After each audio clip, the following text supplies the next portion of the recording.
A homogeneous chain of length 2L and mass m lies on an absolutely smooth table. A small part of the chain hangs from the table. At the initial moment, the part of the chain lying on the table is held and released, after which chain begins to slide off the table under the weight of the hanging end. Find the velocity of the chain when the length of the hanging part is equal to x. Also calculate acceleration and the force with which it acts on the edge of the table. तो एक chain है जिसकी length 12 है,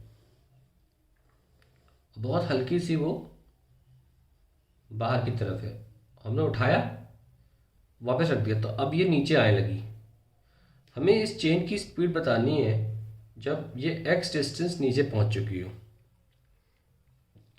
तो इस part का हम पहले मास निकाल लेते हैं। ये भी यहाँ से अब यहाँ पहुंच चुकी है चेन। सेकंड पोजीशन जो चेन की मैं बना रहा हूँ यहाँ ऐसे ऐसे हो चुका है।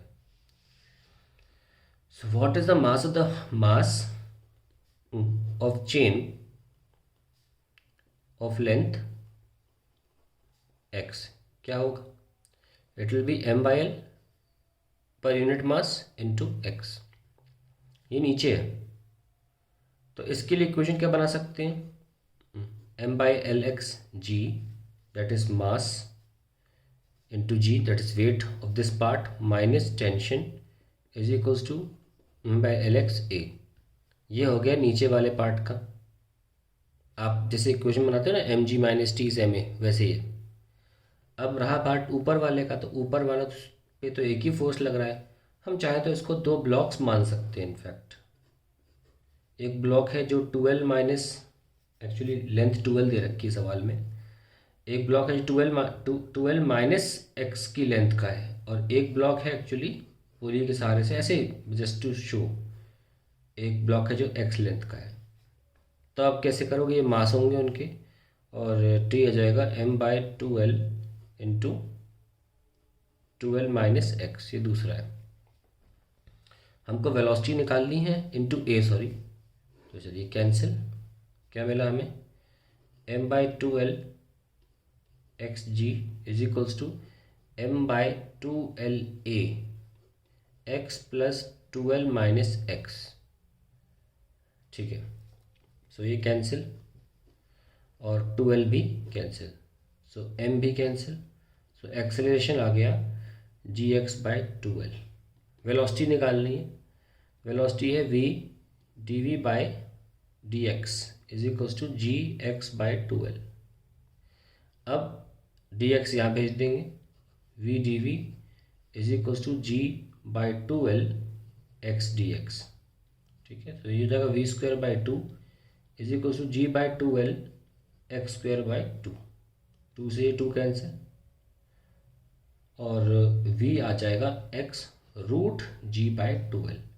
तो ये होगी वेलोसिटी हमारे उस पार्ट की जो x नीचे जा रहा है। अब उसकी x लेंथ नीचे जा चुकी है। अब हमको निकालना है इसी में also calculate the acceleration and the force with which it acts on the table.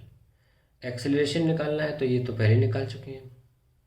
अब हमें निकालना है the force with which it acts on the table. Table पे देखने के लिए तो हमें पुली का ही फोर्स निकालना पड़ेगा। जैसे पुली मानी है, यहाँ एक टेंशन टी है और यहाँ एक टेंशन टी है, तो टेंशन ही आंसर होगा हमारा। हमें इस एक्सेलरेशन को यहाँ पुट करके उसके बाद एक टेंशन ऐसे एक टेंशन ऐसे, तो फाइनल आंसर होगा जो टेबल पर होगा वो होगा √2 टाइम्स टी फाइनल। अब वॉट इज़, ये √2 तो है ही, अब यही आंसर देख लीजिए। What is T? ये टी है, m/2l 2l minus x into जी।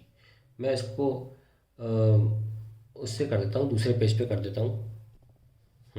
हमारा टेंशन जो था वो कितना आ रहा था? m/2l into 2l minus x into a, ये टेंशन था। और एक टेंशन ऐसे लग रहा है, एक टेंशन ऐसे लग रहा है टेबल पे, तो आंसर होगा t√2। यही आंसर होता भी है। तो पहले हम ज़रा t निकाल लेते हैं और सिर्फ √2 से लगाना है और आंसर आ जाएगा 2l minus x into what is acceleration. Acceleration मिला हमें gx/12, gx/12, तो ये हो गया m/4l² into 12 minus x into g x, ये हो गया टेंशन। और ओवरऑल फोर्स क्या होगा टी फाइनल T√2, तो बस ये √2 आगे लगा लो इसके, बाकी सब सेम है। That's the answer to the question.